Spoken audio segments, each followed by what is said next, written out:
Hello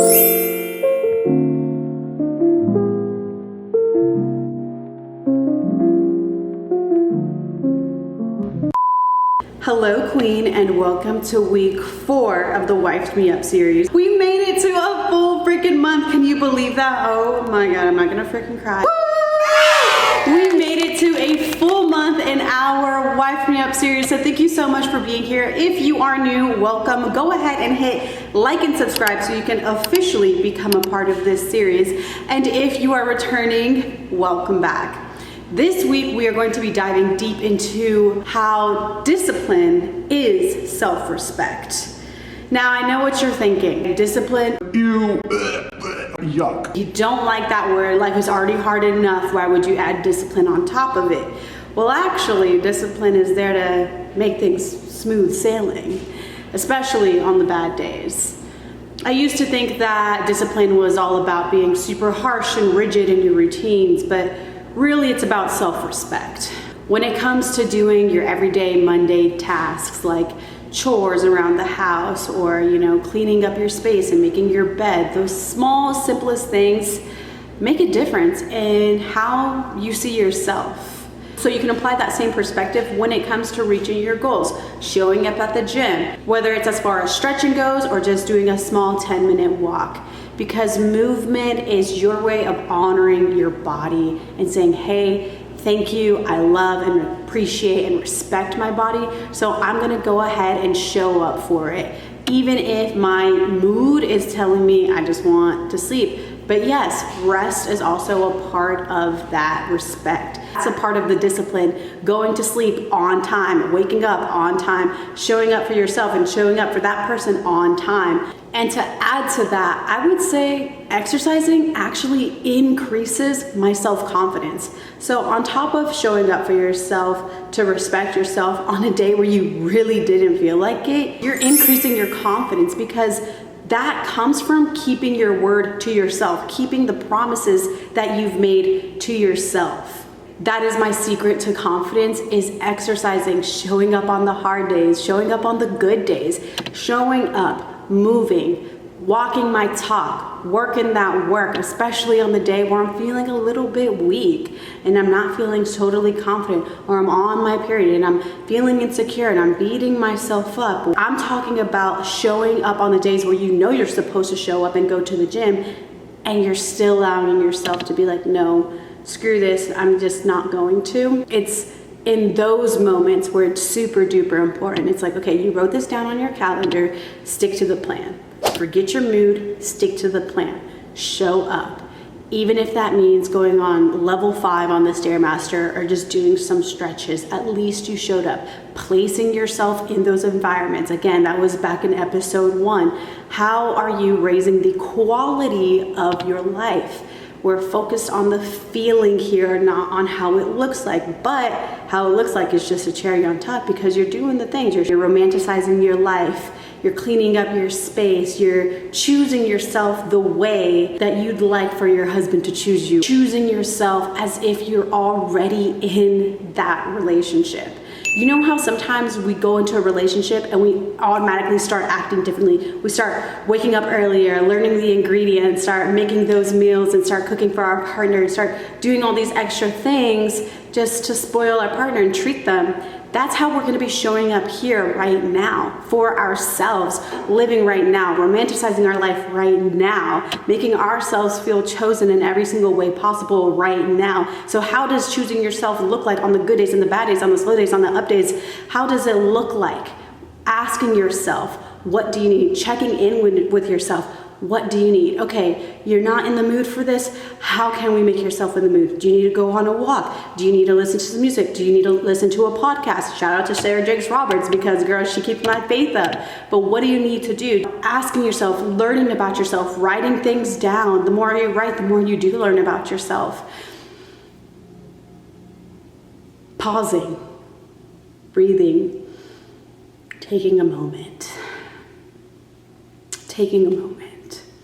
And I will say, before I was creating this video, I was stalling on it because I was just like, ugh, I'm not in the mood to create this video about self-discipline. But it's so freaking important. It's so freaking important because The longer you choose to show up for yourself, you're neglecting yourself. You're abandoning yourself. You're saying, hey, me giving it half-assed to myself is something that I'm willing to tolerate. And that's why you keep attracting people who are leaving you on red, or who are canceling plans on you, and who are not showing up for you the way that you'd like to. So if you're gonna set a standard for someone else to show up for you, make sure you're gonna be that person for yourself first. Reality check, sis. Hey, it makes two of us. I get so mad whenever a guy doesn't reach up to my standards or my expectations.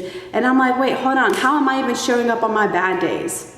Because I'm sure he has bad days too. And just because, we're talking to each other doesn't change that. You have to consider what that person is already going through, how they're already showing up. And how you guys are showing up for each other is a reflection of how you're already showing up for yourselves, period. We're getting into April, getting into a new month. So this is the perfect time to start our queen routine. Ooh, girl, I love the sound of that, because the queen routine is a new, fresh start, a fresh, clear way on how we're gonna start showing up going into this new wifed me up era. Forget who you were before you came in here. Forget her. She was half-assing it. She was not showing up. She was only showing up whenever it was convenient for her. The same way that guy was only trying to hang out with you when it was convenient for him. We're out with the old and with the new, period, okay? Let's talk about our queen routine. So the queen routine, let's talk about it. As you may know, mental health is a big priority in my life. So one major switch that I started doing was having slow mornings. Instead of waking up already stressed, thinking about everything that I had to tackle that day, I said, we're changing that. We're breathing.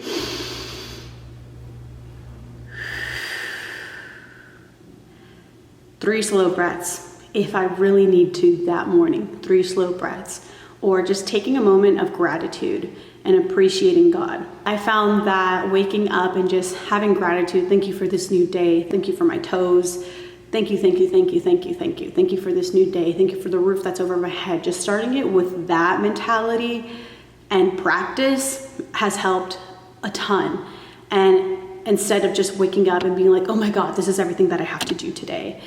And on top of that, I started drinking strong coffee, which is a mushroom, collagen, adaptogen, nootropic, protein coffee. Okay, it's like all the above. It's like your all-in-one coffee protein that enhances your mood, enhances your focus, as well as supports muscle recovery, joints and tendons, hair, skin, and nails. So you can thank this glowing skin to strong coffee, and you can use my code OXA20 to get a sweet discount at checkout. And thank you to anyone who uses that code, because you are supporting me as an athlete. So shout out to you. I started drinking that, and I'll just open up my blinds, get that sunlight in, and I'll either go on the hammock with my coffee, or sometimes I'll sit by the fireplace and just drink my coffee and just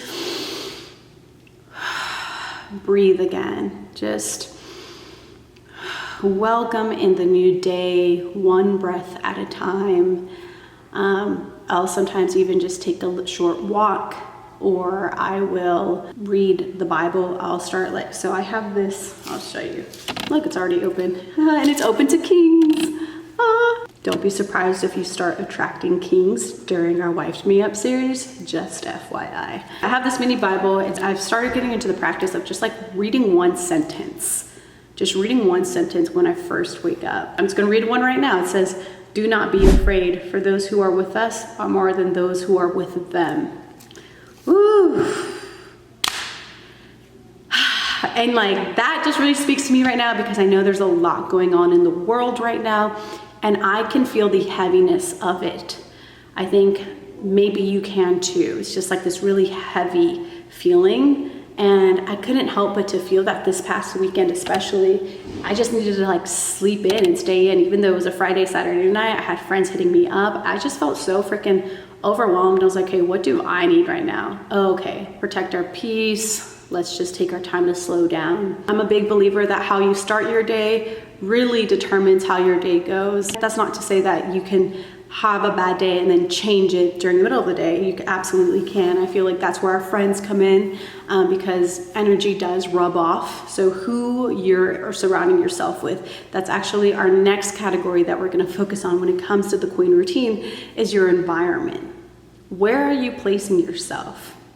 Is that environment draining your energy, or is it enhancing the quality of your joy and the quality of your peace?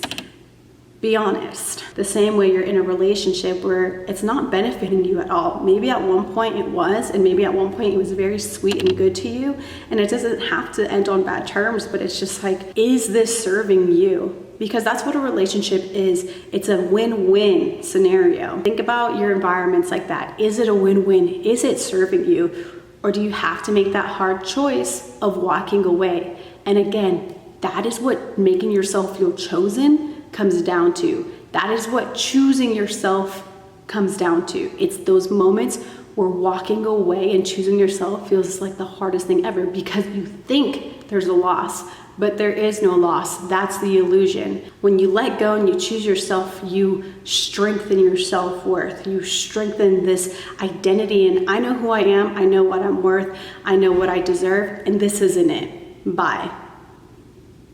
Like that. Easier said than done, but the more practice, the more you work out that self-worth muscle, the better you're gonna get at it, and the clearer things are going to be for you. You see it coming and you're just like, no. You stop it before it even happens. You're like, absolutely not. I'm not going down that route. Bye.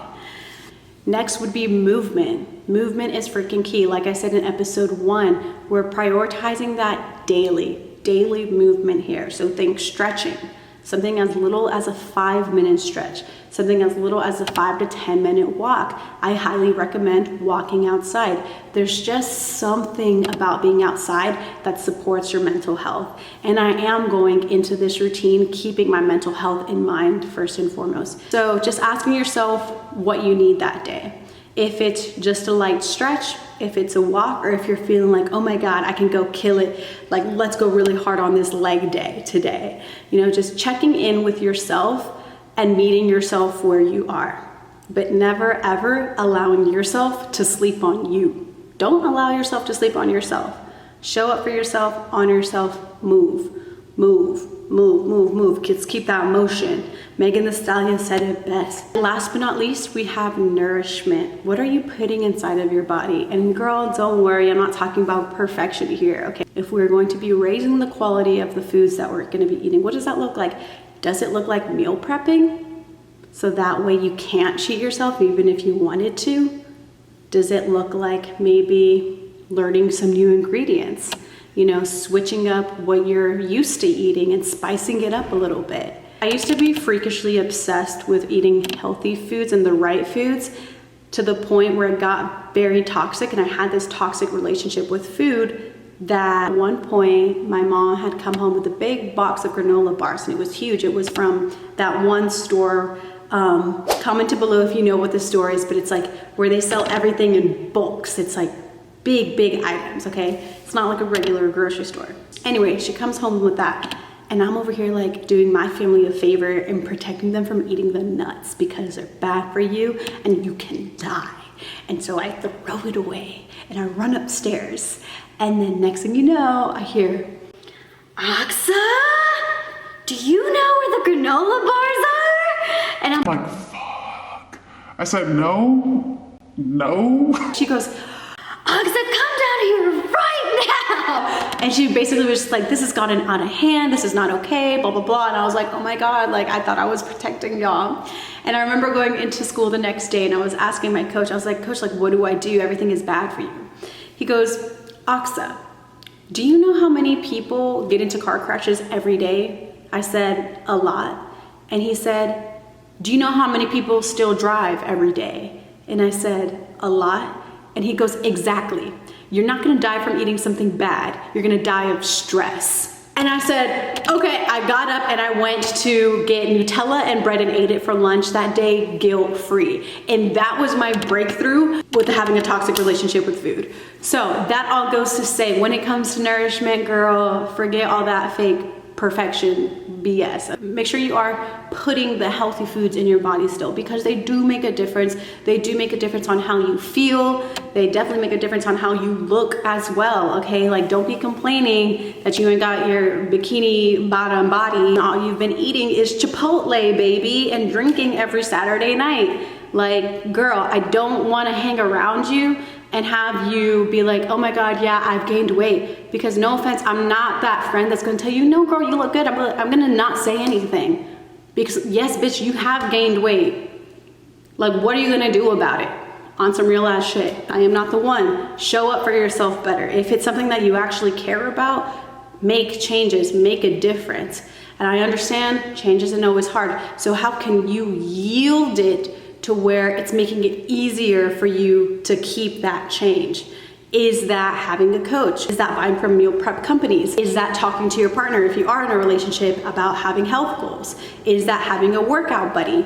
You know, you don't have to do this totally alone. Again, this self-love journey is not a solo thing. That's why we have our friends. That's why we have our community, so that we can add and support each other's goals and strive for greater together. So go thank your friend. Go thank your friend. If you have a friend that's supporting you in your goals, like, go thank them right now. Appreciation makes a difference. So I don't want you to think that I'm perfect at this at all. We all have our bad days and our days where we just really don't feel like showing up, and we really do feel like half-assing it. Self-discipline is less about how you feel and more about what you choose to do anyways. And that's why I want to throw in here, writing it down is freaking key, because when you write it down, it makes it real, versus just having this idea of this vision in your head of this healthy woman who's choosing herself. What does that look like? What does that feel like? And just romanticize it in your head. Like, write it down. It's lovely to think about it, and that's really where it starts, is in your mind. But the minute you write it down, girlfriend, that's the game changer, because after that you get to cross things off your list. And it's like, oh my God, that feels really good. And then as you cross things off your list, you start to increase your self-respect and your self-confidence, because you're keeping your word to yourself. You're keeping the promises that you made to yourself. And slowly over time, you're gonna see the progress. You're gonna see the progress, and those bad days don't feel so big after all. So, ooh, I'm excited for you. I'm excited to see who you are now in month 1 and who you are in month 3 of our Wifed Me Up series, and just like who you become. Because yeah, how you treat yourself truly does reflect in the real world. So we're just getting started, baby, and thank you so much for riding with me. I'm so excited to see what we become in month 3 of this and how that progress is shown. So here's to the woman that we're becoming, the woman who keeps her word and showing up consistently. Go ahead, if you haven't already done so, and hit like and subscribe so you can officially become a part of this series. And comment below, what are you gonna start doing this week to add to your queen routine? Or what are the promises that you're gonna be making? And honestly, write it down. Like, I'd be happy to hold you accountable to that. Thank you so much for tuning in. I hope you enjoyed the video. Go ahead and hit like and subscribe so you can officially become a part of this Wifed Me Up series, and continue to choose yourself every day, week by week, month by month. And eventually we will see this new version of ourselves come to fruition. So I'm excited and I'm proud of you for showing up. High five. Boop. And I'll see you next week for month 2.